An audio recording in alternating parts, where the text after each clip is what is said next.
Hello YouTube, HBZ here today, and this is still Big G's PlayStation 2, and seeing as it's Christmas and everything else, I'm going to throw in a little bit of a gift for him. He doesn't know this yet. This is a Modbo 760.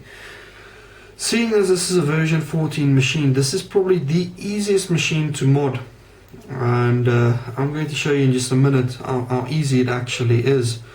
I haven't done these in a little while and I don't have the diagram with me, but it's easy enough. These, they don't change and anyone can basically do them. They're really easy to do. So without further ado, this is actually the perfect model if you want to begin learning how to mod things. This is the perfect model to start with, especially if you use a Modbo 760. The reason for that is, what you'll see in a minute, is that you actually, half of the points, the chip itself has the connections on, so it becomes extremely easy to install these. Even though this machine still has a little bit of that oily residue, I'm sure it won't give me any hassles.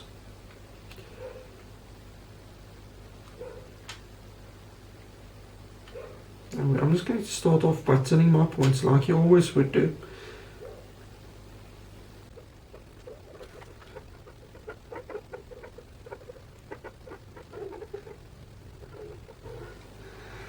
There you go. As soon as you've done that, flip the board to one side like this. That just makes your life a lot easier. Make sure it's focused on the camera so you can actually see what's happening. You just lay the chip right on top of the board and you can see all of the points that I just pre-tinned line up with the pads next to them. So I'm just going to take the middle two, so it's this one, and I'm just going to reflow the pad so that it connects to the pin. Normally this is a lot quicker if you're off camera.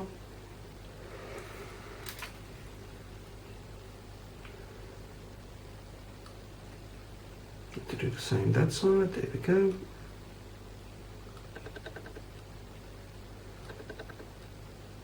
And I'm just melting the pad so that it melts the solder underneath, making sure I don't have any bridges.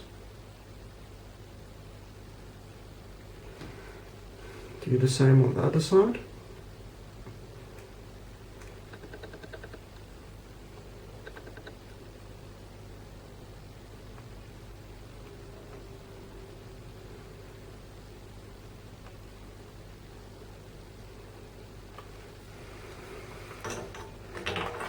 And that's your bias points done in like 4 minutes, and normally that's one of the parts that takes quite long to do.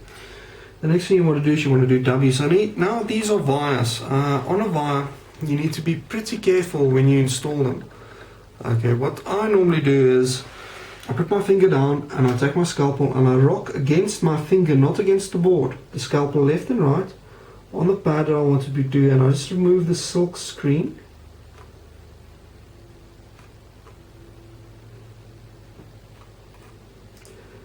That way, if I do it this way, I've got a lot of control. I'm not scraping any other tracks other than the one I want to do. I think that was W. I'll double check that before I finish off. Okay. And me being silly me, I didn't take out my wire beforehand.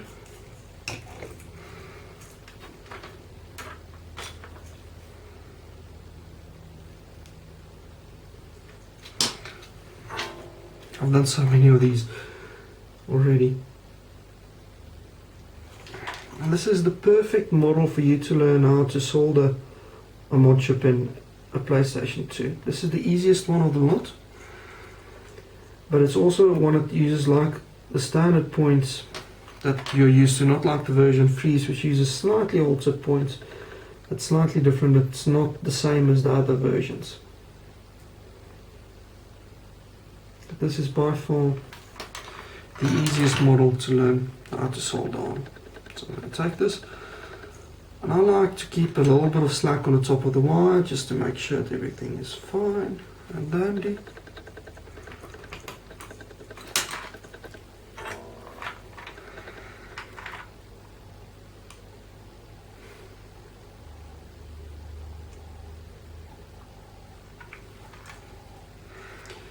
It's connected.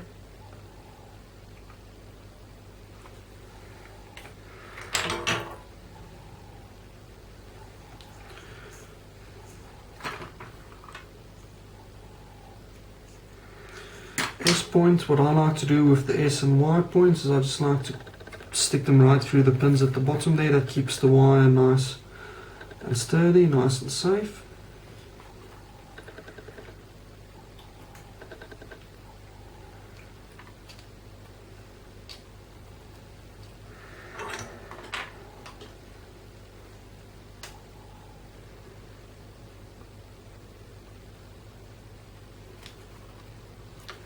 Okay, you guys can still see what's happening there, I hope. Goes that little capacitor on top. Once again, I'm going to do the exact same, and I actually do this quite often, so I'm just going to pull this back to there.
The reason why I do that is because as the temperature changes, as it gets hot and cold, metal contracts and expands quite a bit, so you need a little bit of slack on there, just a tiny little bit, just when it gets hot or cold, just to make sure that everything there is fine, you don't get dry joints or bridges and stuff.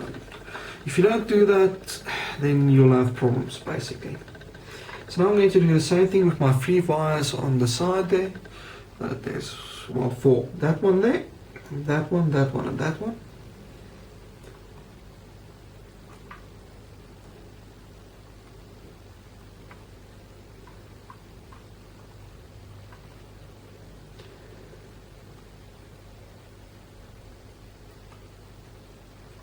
Now these you have to be ultra careful not to remove any of the solder mask around it, because that's ground. So if you do that accidentally, you'll actually ground out your connection or your pin that you just installed. So very carefully put your finger down and rock the scalpel against your finger, not against the board, and that way you've got full control of what you remove.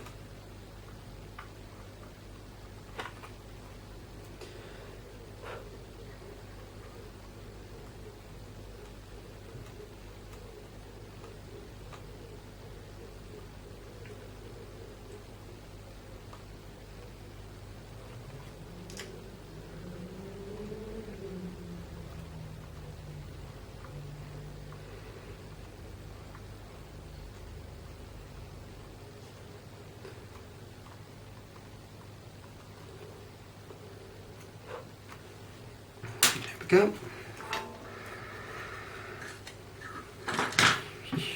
It's getting caught on everything today, the cable.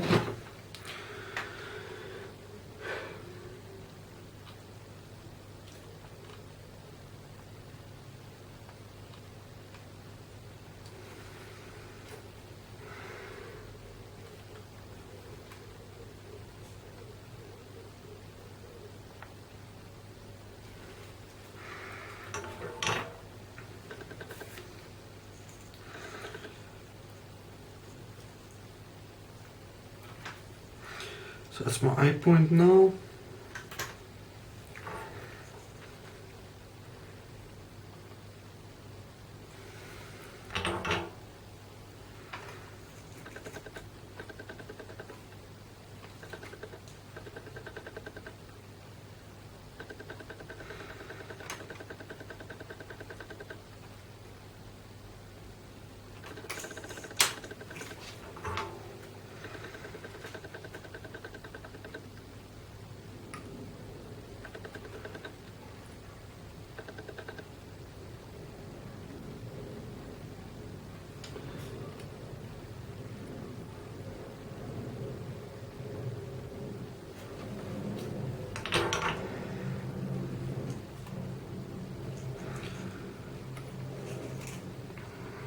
Right, I'm going to turn this over again, just to make my life easier.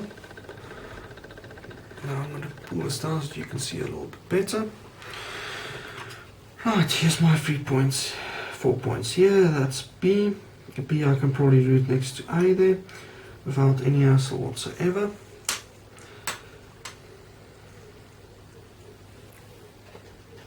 Right, let's quickly get the rest of them sorted.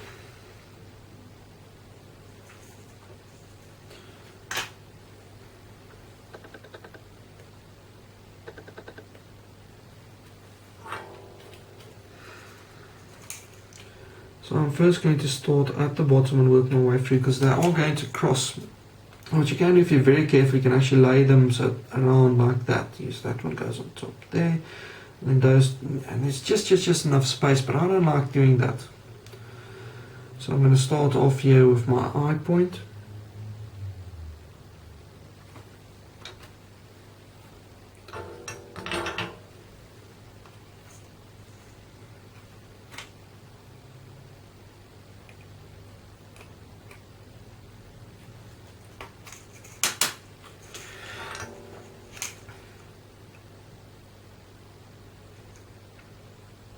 That's because I can't heat those up as long on the pad. I'm just going to do it on top. Just add a little bit of solder and just melt away the canal. Just enough to leave a little bit of the point left over so that I can connect it. Sorted. Then I'm going to do H.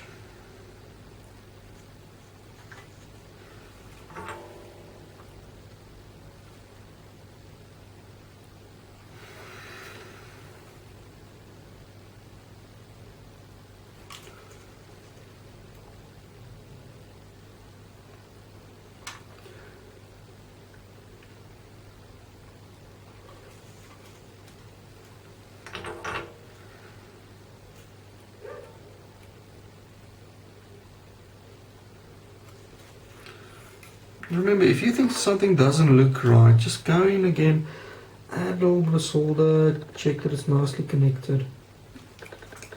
So as you get better at this, you'll get the feel for how things should feel when they're done properly and how they shouldn't. And all of that just takes a practice and time.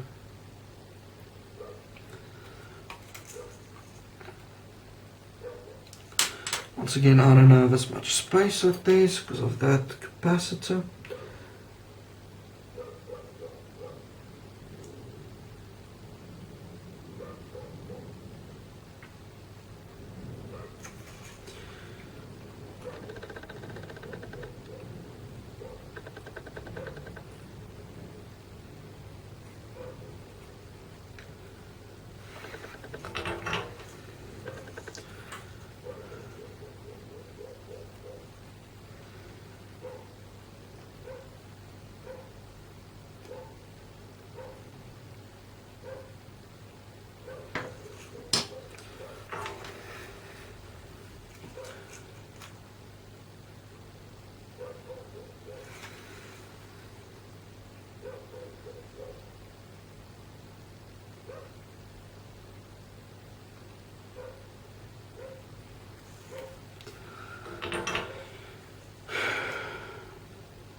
All the difficult stuff is related to prep. So if you prep the wire right, and you have the right amount of solder, etc., you won't ever have a problem installing one of these.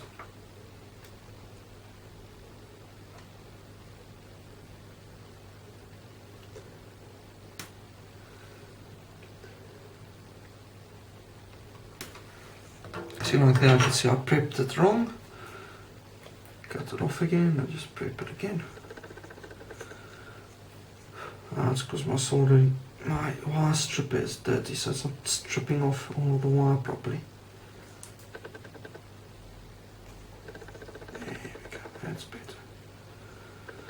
That's what I like to see.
And if one of your wires comes loose while you're busy soldering, it means that the actual solder itself isn't holding and it's not prepped properly. You can add a little bit of flux in, or just reheat the pad and make sure it's nicely connected. But it's all about taking your time and doing it properly the first time around. The last thing you want to do is go back into the system and do it over again, because that sucks.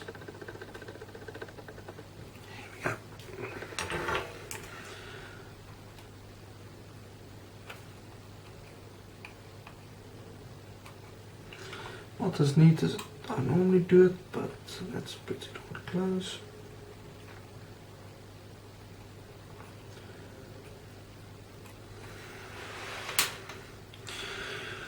So that's 2 wires left, and then I'll talk about the pitfalls quickly.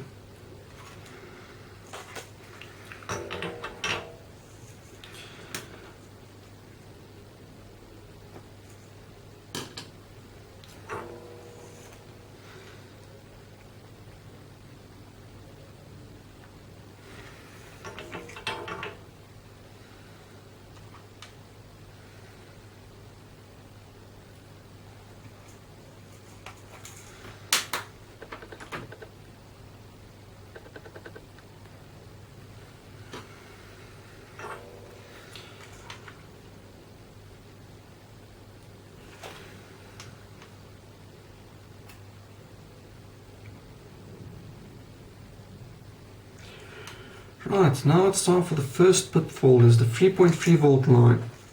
If you can see, it's marked here, and if I do solder it here, it has to travel all the way down via wires until it gets to this cap, which is the decoupling cap between ground and 3.3 volts. That's actually a very bad design. The reason being, you normally put your cap right between those two where you solder to. You want it to be as close as possible. Now, on this model, the good thing is, if you have a look at the schematic, there's a 3.3 here, and we know that the 3.3 line is connected to that cap over there.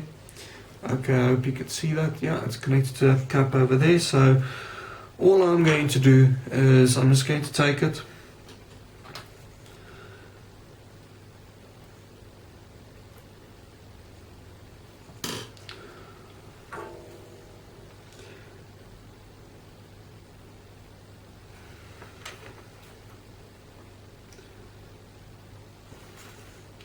solder to that little component there. Of course, it's a nice thick trace at the bottom of it. We know it's going to be perfectly fine. That's normally connected to that debug port there. which also goes to the modem, which this doesn't have installed. I don't think they installed the modem on any of the machines other than the 7000, which is interesting to me. Because it's a 3.3, I want to make sure a lot of that wire is exposed. Stick it there on the positive side of the capacitor.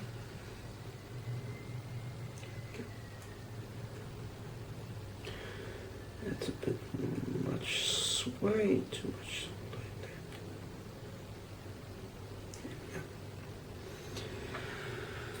Right, pitfalls. First thing you're going to do is you're going to switch on your continuity meter. All of these points at the bottom there, those 4.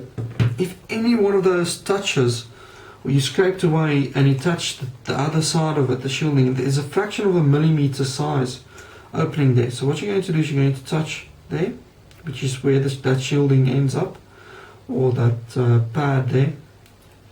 So you're just going to check for continuity between those 3. Second thing people do is these are 2 separate points. And check for continuity. See, continuity there. Then we're going to check our ground. You see the ground isn't marked here, but that's actually the ground on this chip. They've got it marked there, but they do tap off the ground right here, and you see all of these wire stitching and stuff, because that's what it's meant to do. So I'm going to take the ground connection and I'm just going to touch it to ground, and I know my ground is nicely connected. Then for those wondering, I'm going to take my 3.3 volt connection just to show you that I'm right, and you're going to go here to PS14, which is your, that's it. I'm just going to check for continuity. You see 3.3 volt goes in there through that cap there. So, and then the last little thing that you're going to do is just going to plug it in upside down, because we want to test it quickly. And just going to see if there's video signal, and I'll tell you if all of the other points are soldered in nicely and you did a good job or not.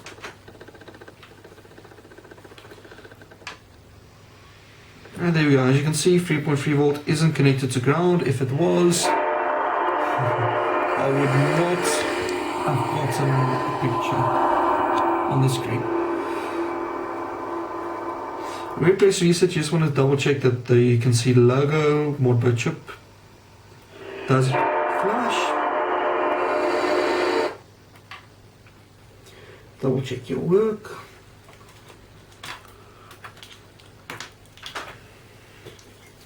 Grab the PCB cleaner. This will do 2 things. A, it will remove the flux residue, which you definitely do want to do. B, okay, if you have any of these wires that's not soldered down properly, it will instantly lift the wire. And C, this will remove some of that oily residue that I'm still feeling on this machine. Even though I washed it multiple times. Could just be that my fingers are a little bit oily because of the residue. That's also possible.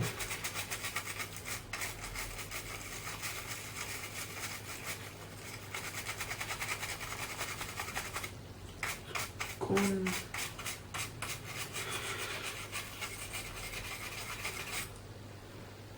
I'll switch over to the mobile camera just to show you a bit closer and better how that actually looks. Right, and there's the chip installed. Okay, and you can see, if I try and zoom in on the side, maybe, no, that does not like that at all. Let's see if I can try and focus from the other side.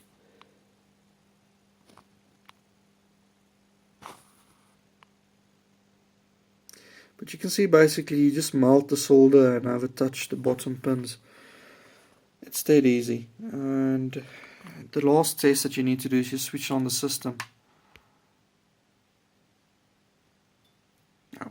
To switch it on, you normally need to connect the power and the video. What video we are in? We're for art down video.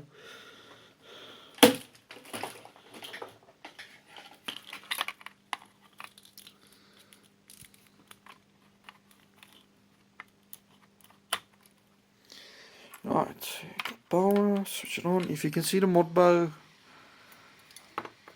symbol flash on and off, it means the chip is working. If you don't see it, probably one of those points there is bridged or touching something it shouldn't be touching. It's also very likely and very possible. And just to show you that the machine works, I'll close everything off and give it a little bit of a test run now that I've cleaned it, chipped it, everything else is done with it. Thank you, YouTube. Right, and here we are back again. Let's give this a quick test. First I'm just going to try the original disc. We know that it works, but it's just there to triple check. Get a quick flash of the Modbo chip.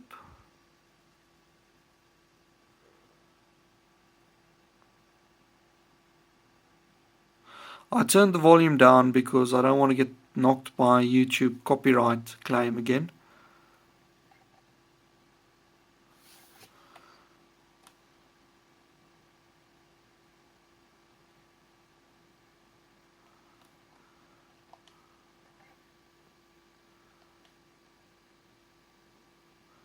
There we go, it's working properly. Let's switch this out for a copy game or a backup.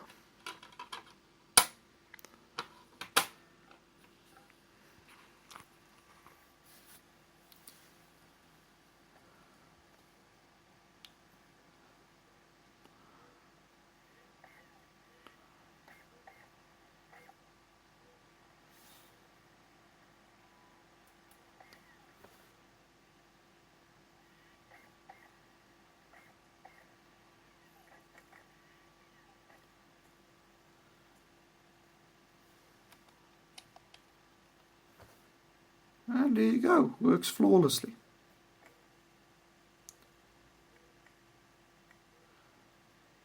So what I'll do now is I'll just keep this playing for the evening and see if there's any problems, if it gets too hot or anything. It is quite warm back there, but not anything that I would say I'll be concerned about.